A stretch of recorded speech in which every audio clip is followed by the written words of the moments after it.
سلام دوستان، وقتتون بخیر. با یک اصطلاح جدید در خدمتتون هستم. بریم که اصطلاحمون رو بخونیم. دیوونم نکن. delirtme beni. delirtme beni. دیوونم نکن. مثال رو نگاه کن. Nereden geliyorsun؟ جواب versene. delirtme beni. Nereden یعنی از کجا؟ geliyorsun میای.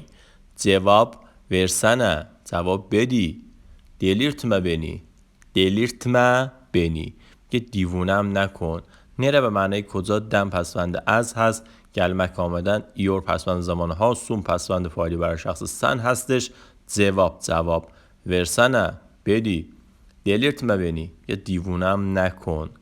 delirtme beni دیوونم نکن.